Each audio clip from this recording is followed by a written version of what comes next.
Saudara Presiden Joko Widodo menyatakan dukungan Indonesia terhadap kemerdekaan Palestina. Presiden Jokowi menyampaikannya saat berpidato untuk pertama kalinya di sidang Majelis Umum ke-75 Perserikatan Bangsa-Bangsa. Peranan Indonesia juga giat untuk mempromosikan kemerdekaan mutlak Palestina di setiap forum internasional serta menjalankan mediasi konflik di kawasan dan global. Ya, sejauh mana kemudian peranan Indonesia dalam kemerdekaan Palestina serta keamanan global, kami telah terhubung melalui Zoom dengan pengamat politik luar negeri Indonesia, Arya Sandi Yuda. Selamat siang, Mas Arya.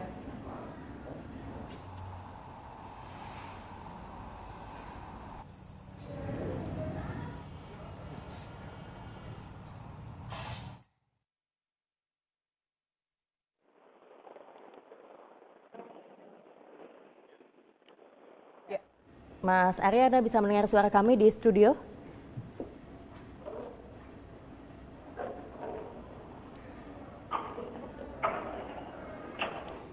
Ya. Baik, kami belum dapat terhubung dengan baik dengan Mas Arya Sandi Yuda. Kembali kami panggil Mas Arya, selamat siang.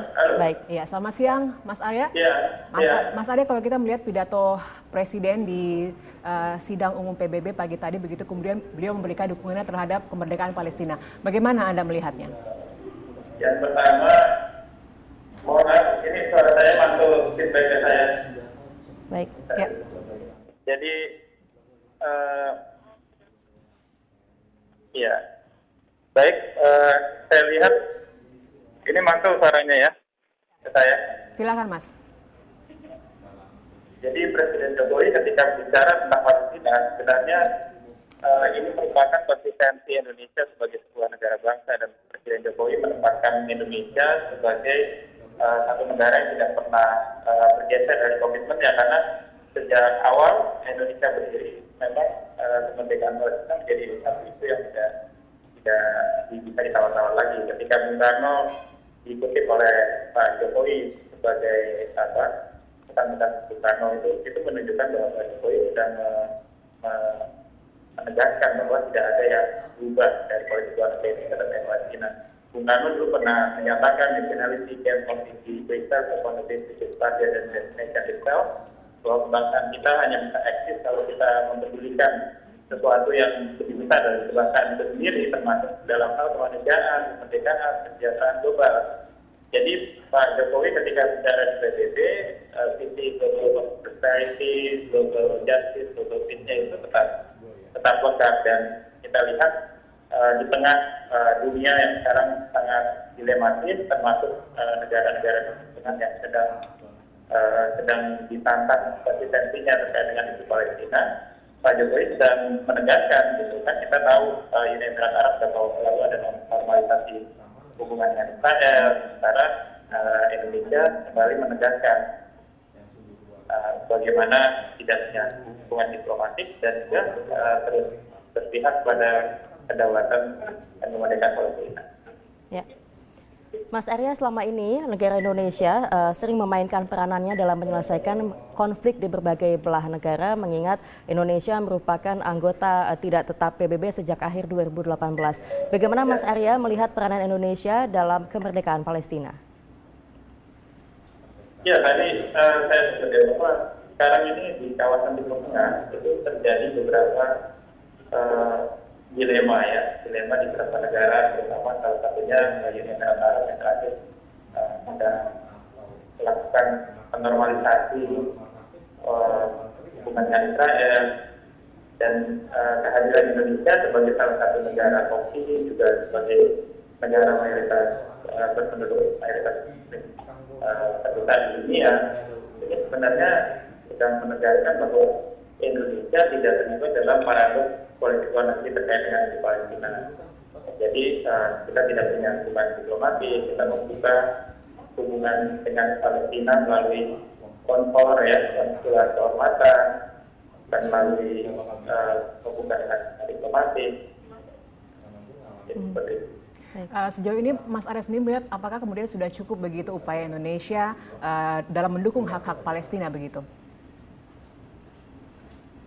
Indonesia itu harus lebih meningkatkan ya, karena kita tahu di Timur Tengah sendiri kita lihat terjadi beberapa dinamika ya di antara poros-poros negara yang ada di Timur Tengah.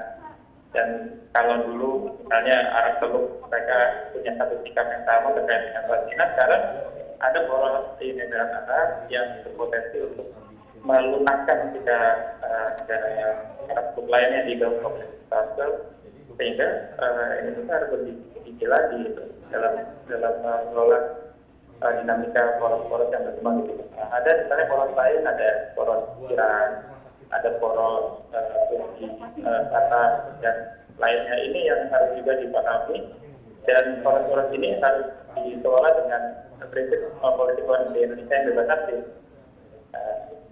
Dan kita selama ini memang sudah biasa itu, tapi memang harus lebih asertif, harus lebih kuat lagi, mengingat banyak negara-negara yang juga sedang banyak diganggu ya komitmennya terhadap beda Palestina merdeka ya.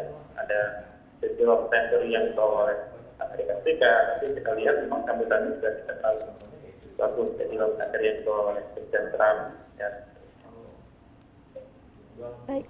Baik. Timur Tengah kini memasuki babak baru setelah terjadinya normalisasi hubungan antara Uni Emirat Arab dan Bahrain dengan Israel.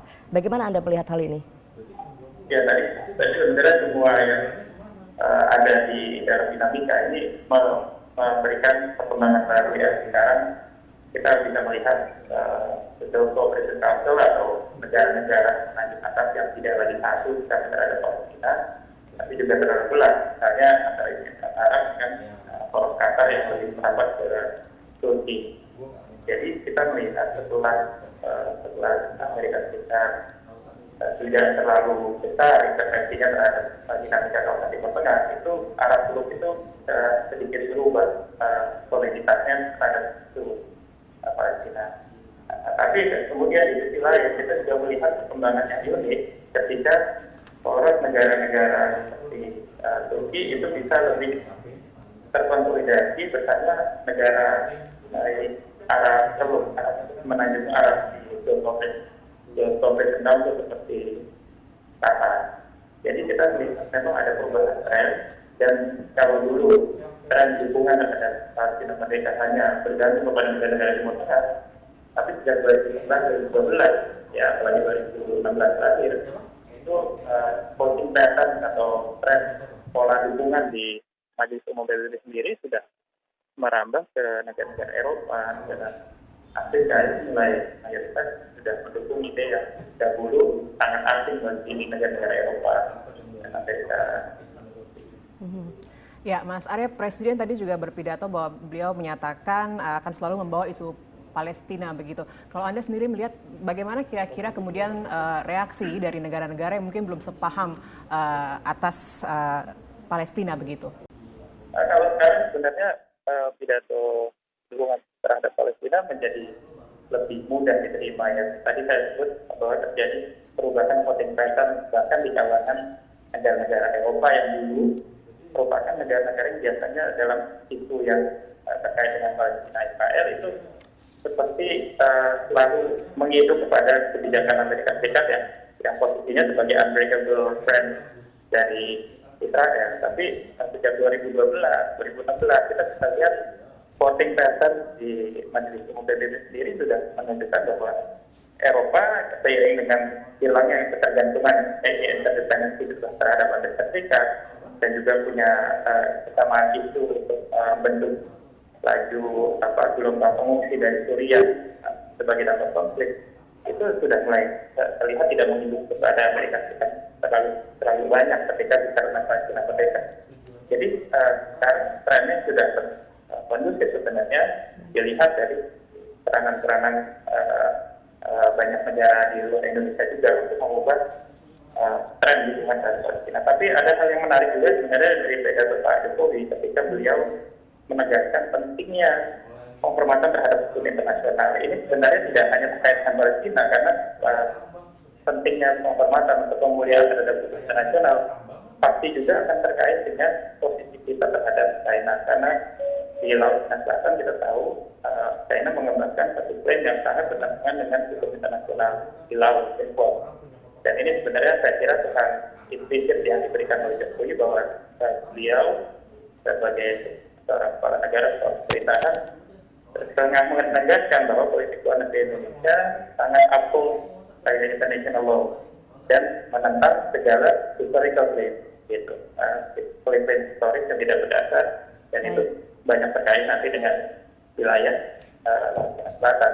Dan ini sedang menegaskan bahwa seluruh negara-negara yang muliakan internasional, menghormati forum-forum internasional multilateral itu juga diminta untuk mendukung posisi Indonesia dan negara ASEAN yang dalam posisi di Laut Selatan. Karena kutip seakan-akan sekarang dalam beberapa front itu rivali dengan China. Jadi ada pesan-pesan implisit di balik tema terkait Palestina secara khusus. Baik. Baik, terima kasih Mas Arya Sanyuda, pengamat politik luar negeri Indonesia, sudah bergabung bersama kami di Klik Indonesia Siang. Selamat siang.